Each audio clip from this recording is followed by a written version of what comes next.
ठीक, हमने बताया था आपको कि पीएच मान जब भी हम नापेंगे कहां से नापेंगे, 7 से देखेंगे। अगर किसी पदार्थ का पीएच मान 7 से कम है कैसा होगा, अम्लीय। डरो नहीं, तेज बोलो। अगर पीएच मान 7 से ज्यादा है क्षारीय। तो जो हमारा रक्त होता है, खून होता है, इसका पीएच मान 7 से ज्यादा है कि कम है, 7.4। 7 से कम है कि ज्यादा है, 7 से ज्यादा है। तो ये कैसा होगा, क्षारीय। रक्त हमारा क्षारीय होता है। रक्त हमारा कैसा होता है, क्षारीय होता है। अगर हमारे रक्त का पीएच मान 7 से कम होता तो अम्लीय होता। ठीक, तो हम लोग क्या करते, थोड़ा सा काट के दाल में मिला के खाते, खट्टा होता है ना भाई, अम्लीय होता खट्टा होता।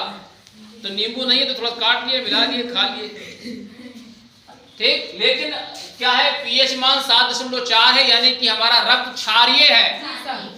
ठीक, इतनी बात समझाई। रक्त का पीएच मान 7.4। रक्त कैसा होता है, क्षारीय होता है। जल का पीएच मान, शुद्ध जल का पीएच मान 7 होता है। जल ना तो क्षारीय है ना अम्लीय है। ठीक, अच्छा, चाहे हिंदू हो, मुसलमान हो, करिया हो, गोरा हो, भूर हो, कैसा भी हो, सबका रंग कैसा होता है, खून का लाल। ठीक, चाहे ओएस जितना गोरा हो और चाहे सूरज जितना काला हो, कार्टून, सबका रक्त कैसा होगा, लाल ही होगा। ठीक, सबका रंग लाल ही होता है। क्यों, क्यों होता है, हीमोग्लोबिन के कारण। क्योंकि जो हमारा रक्त होता है उसमें एक वर्णक पाया जाता है जिसे कहते हैं हीमोग्लोबिन। हीमोग्लोबिन के कारण हमारा रक्त कैसा होता है, लाल। रक्त क्या है, रक्त एक तरल संयोजी ऊतक है। जब आप आगे ऊतक पढ़ोगे समझ में आएगा। तो रक्त एक तरल संयोजी ऊतक है। क्यों, क्योंकि हमारे पूरे शरीर को जोड़ता है रक्त। ठीक, रक्त एक तरल संयोजी ऊतक है, ये बात याद रखना है। इसमें हीमोग्लोबिन पाया जाता है, इसीलिए इसका रंग लाल होता है। अब आता है जो हमारा रक्त है किससे बना है। रक्त दो चीजों से मिलकर बना है। एक तो प्लाज्मा, जो हमारे खून का द्रव्य भाग होता है, जो तरल भाग होता है, वो हमारा प्लाज्मा है। प्लाज्मा होता है पीला, होता है हल्का पीला, चिपचिपा तरल पदार्थ होता है। ठीक, उसमें ये रुधिर कणिकाएं तैरती रहती हैं। ठीक, उसमें रुधिर कणिकाएं तैरती रहती हैं। तो रक्त में दो चीजों से मिलकर बना है, एक प्लाज्मा और एक रुधिर कणिकाएं। रुधिर कणिकाएं और प्लाज्मा से मिलकर हमारा रक्त बनता है, हमारा रुधिर बनता है। किससे, प्लाज्मा और रुधिर कणिकाओं से। तो जो प्लाज्मा होता है ये हमारे रक्त का 55% प्लाज्मा होता है। हमारे रक्त का 55% प्लाज्मा है, बचा 45% रुधिर कणिकाएं हैं। ठीक, जो प्लाज्मा होता है, प्लाज्मा की बात करो तो प्लाज्मा का 90% जल होता है। प्लाज्मा का 90% जल होता है। वैसे पूरे खून का प्लाज्मा 55% और लाल जो रुधिर कणिकाएं 45%। ठीक, अब आगे चलो। अब जो रुधिर कणिकाएं हैं, रुधिर कणिकाएं 3 प्रकार की होती हैं, RBC, WBC, platelets. RBC, WBC, platelets. RBC मतलब लाल रुधिर कणिका, लाल रुधिर कणिकाएं। डब्ल्यूबीसी श्वेत रुधिर कणिकाएं। तीसरी है प्लेटलेट्स। इनके कुछ रासायनिक नाम भी हैं। लाल रुधिर कणिका को कहते हैं एरिथ्रोसाइट, श्वेत रुधिर कणिका को कहते हैं ल्यूकोसाइट और प्लेटलेट्स को कहा जाता है थ्रोम्बोसाइट। ठीक, ये इनके रासायनिक नाम है। अब आगे चलो, एक एक को हम लोग पढ़ेंगे। सबसे पहले पढ़ेंगे आरबीसी को, लाल रुधिर कणिका। इसकी शक्ल कैसी होती है, गोल होती है, तस्तरी नुमा होती है। एक बात, कैसी शक्ल होती है, गोल गोल या तस्तरी के आकार की होती है, या तो गोल होगी या तस्तरी के आकार की होगी। दूसरी चीज इसमें केंद्रक नहीं पाया जाता, क्योंकि ये एक प्रकार जो कणिकाएं हैं ये एक प्रकार की कोशिका है और कोशिका में केंद्रक पाया जाता है। लेकिन जो लाल रुधिर कणिका की कोशिका है इसमें केंद्रक नहीं पाया जाता। तो जो आरबीसी है इसके कोशिका में केंद्रक नहीं पाया जाता। क्लियर, केंद्रक विहीन है। इसमें हीमोग्लोबिन नाम का वर्णक पाया जाता है, इसीलिए आरबीसी का नाम आरबीसी है। इसीलिए इसको लाल रुधिर कणिका कहते हैं, इसीलिए इसका रंग लाल होता है। क्यों, क्योंकि इसमें हीमोग्लोबिन पाया जाता है। तो हीमोग्लोबिन लाल रंग देता है। बस में आई। लाल हीमोग्लोबिन कहाँ पाया जाता है? लाल रुधिर कणिका में हीमोग्लोबिन पाया जाता है। प्रश्न आएगा कि रक्त में हीमोग्लोबिन कहाँ पाया जाता है? तो आरबीसी में, लाल रुधिर कणिका में हीमोग्लोबिन पाया जाता है, इसीलिए इसका रंग लाल होता है। किसका? आरबीसी का रंग लाल होता है। आरबीसी का जीवन काल 100 से 120 दिन, ये 100 से 120 दिन तक जीवित रहेगा, उसके बाद मर जाएगा। आरबीसी का जीवन काल कितना होता है? 100 से 120 दिन। 100 दिन भी हो सकता है, 110 भी, 115 भी, 120 तक। 100 से 120 दिन आरबीसी का जीवन काल होता है।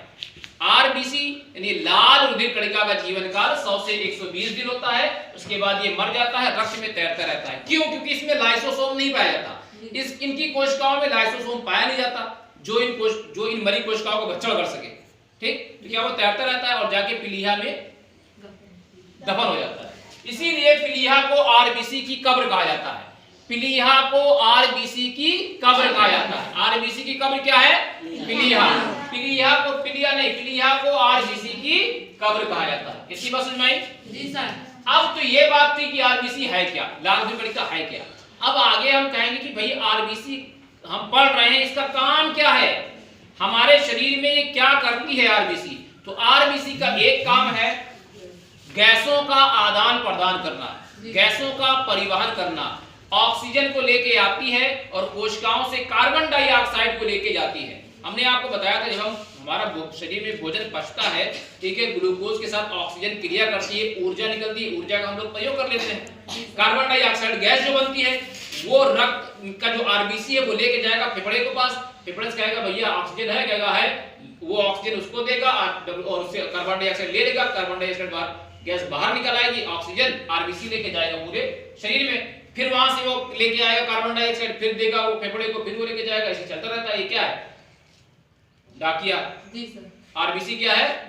डाकिया है, या वो है मालगाड़ी है।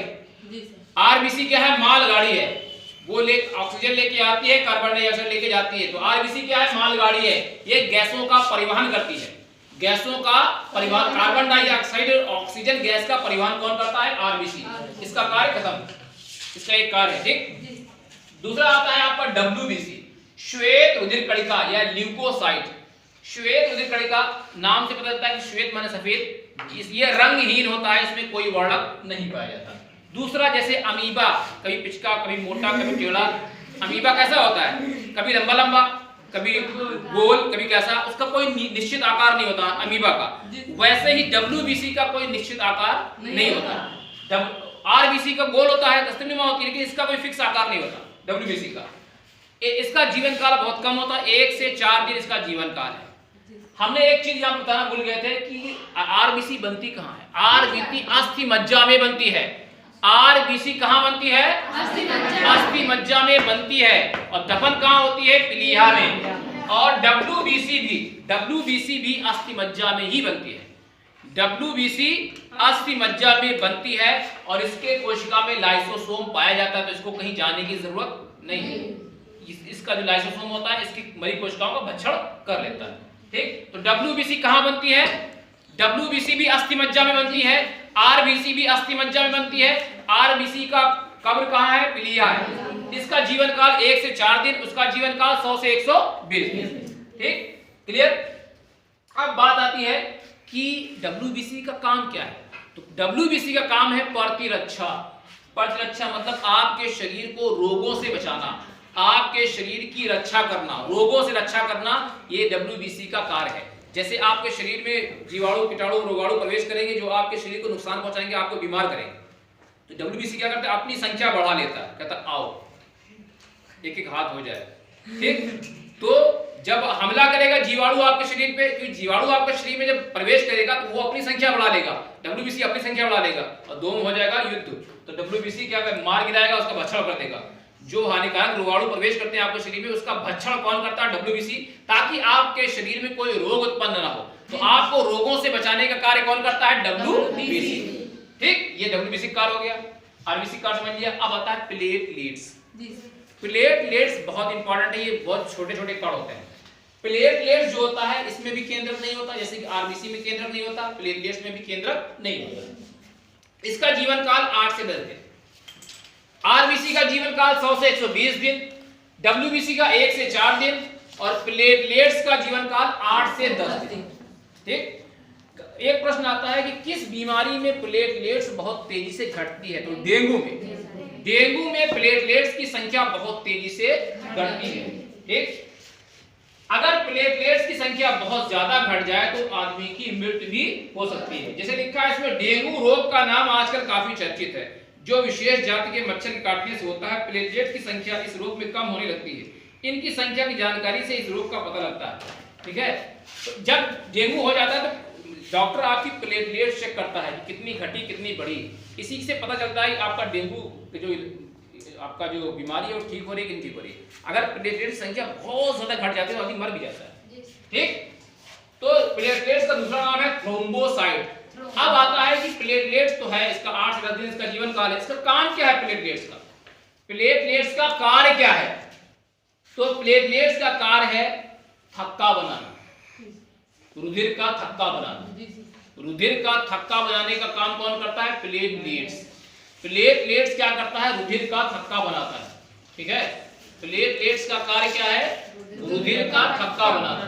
समझ आई बात? जी सर। प्लेटलेट्स का कार्य है रुधिर का थक्का बनाना। ठीक, बंद कर दो।